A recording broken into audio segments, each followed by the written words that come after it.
ولقد مننا عليك مرة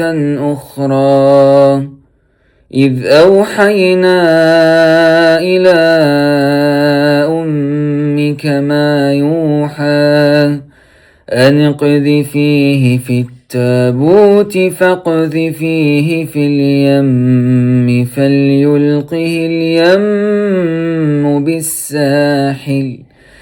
فليلقه اليم بالساحل يأخذه عدو لي وعدو له وألقيت عليك محبة مني ولتصنع على عيني إذ تمشي أختك فتقول هل أدلكم على من يكفله فرجعناك إلى